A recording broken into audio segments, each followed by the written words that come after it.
Hi, my name is Brian Williams. I'm the managing partner of Perspectivity Consulting Group.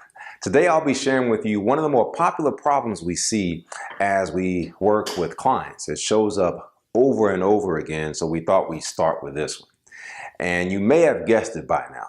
It's this: self-centered and self-focused speakers. It just ruins the entire engagement. The main message here is it's not all about you. So I'll usually have people deny this, but we've seen it on a global basis because it's a human psychology problem. We all love ourselves, our products, our stories, our services, our dreams. We all do. We're all guilty of it. But I'm sure that many of you who still might be saying, not me, I'm not guilty. So I prepared a test just for those people. So I'll walk through 6 areas where this usually surfaces, and you honestly answer to yourself whether you've been guilty of it or not. The first one is seeing things from your own perspective, completely ignoring the perspective of the audience. So you tell it from the way you see it, and you want them to get it. It typically doesn't work like that. We have to translate it into their language, their culture, the way they see things. Then they'll engage it, believe it, and buy into it. Next, we want to be sure that we're not a loudmouth as it relates to being self-focused and self-centered. We've seen many speakers speak, and every story, every illustration is about themselves. They completely run over time, completely ignoring the time that has been allotted for that particular engagement, completely disrespecting the audience, causing them to disengage.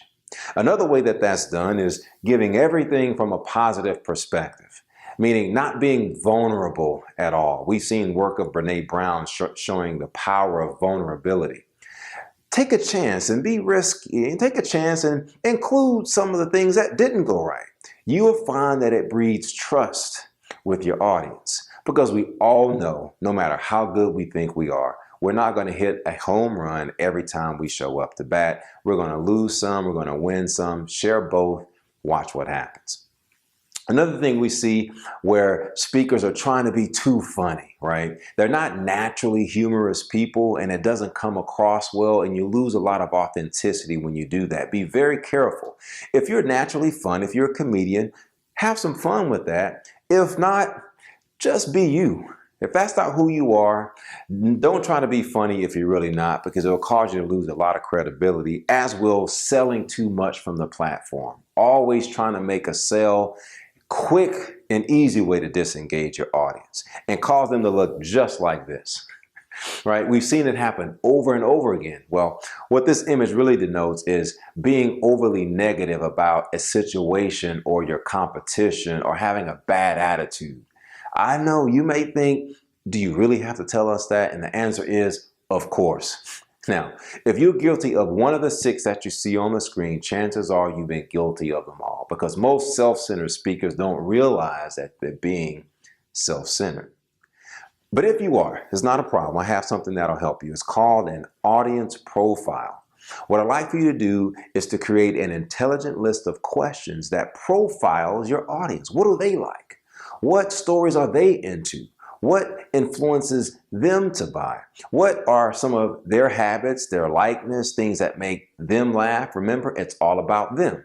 It's kind of like a Facebook or LinkedIn profile, if you will, to create one for your audience. It totally gets you away from being self-focused and self-centered, and it makes them feel valued and appreciated. And you'll see that in the feedback forms if you use those. And it doesn't matter what the communication is, because this is what we find to be true. It's a famous proverb: let another man praise you and not your own mouth, a stranger and not your own lips. I end with this one because we see the power of third-party testimonials. So you don't have to use your own mouth to tell your own success stories. You want to share some success stories, just make sure it's from someone else's mouth and not your own, because that will greatly increase the level of engagement that your audience has with you. Again, my name is Brian Williams. I'm the founder of Perspectivity Consulting Group.